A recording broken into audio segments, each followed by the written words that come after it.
Hello everyone, Rain here and welcome to Alexander, the Cuff of the Father. This raid requires players to be item level 170 and is the second new raid available as of patch 3.01. If you've watched my guide for Arm of the Father, then you know that I wasn't originally planning on doing a video for this floor.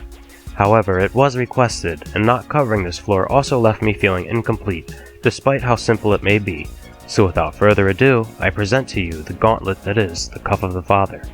As I mentioned, the Cuff of the Father is a gauntlet type raid, similar to turn 4 from the Binding Coil of Bahamut. There is no primary boss, but rather a series of adds that spawn at predetermined times. After discussing the primary mechanics of the fight, I will lay out the spawn order of everything in the encounter so you can know exactly what to expect and when.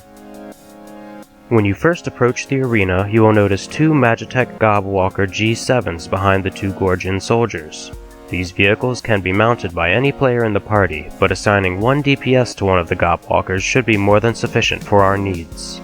The Gobwalker's abilities include Heavy Doom, which inflicts targets with a 30-second Heavy Feet debuff for 100 EP, Crackly Plume, a small conal AoE that inflicts temporary insanity, a debuff that renders mobs unable to execute actions on all targets struck for 150 EP, Melty Spume, which inflicts a 20-second vulnerability up debuff that stacks up to 5 times for 10 EP, Sticky Loom, which grabs a target and pulls it to you for 0 EP, and Recharge, also for 0 EP. Recharge says it saps a target of its electrical charge, but I haven't actually found a way to restore EP with this ability, and it doesn't seem to apply any sort of debuff to the enemies. It just seems to miss every time. I've tried big mobs, small mobs, Machina, goblins, and so forth. Either I am missing something completely, or this ability is bugged. I'm pretty sure it's the former. I'm pretty dumb. Let me know if you've seen any other results in the comments below. It may have something to do with Heavy Doom or a certain mob at a certain time, but I honestly have no idea. The player can also dismount the Gobwalker, but once they do, the Gobwalker will be gone for the rest of the fight. Because of the EP costs of the other abilities available, I recommend mainly using Melty Spume to vulnerability up as many targets as possible for your party members. Anytime a Jagged Doll is up, this should be the raid's primary target. Around 2 minutes and 15 seconds into the fight, after the first boom-type Magitech Gobwalker G7 spawns, a bomb ad will spawn.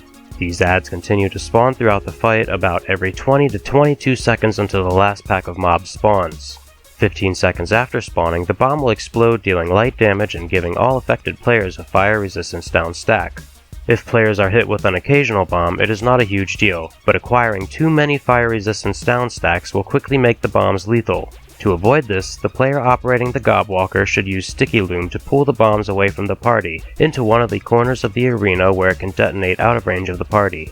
The final set of adds will be 2 Jagged Dolls, a Magitech Gobwidow G9, and a Gorgian Hardhelm.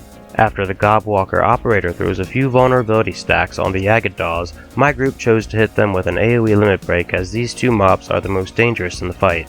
Once this set of mobs spawns, no more bombs will come out. Finish these last few mobs off and you'll be on your way to the Arm of Alexander.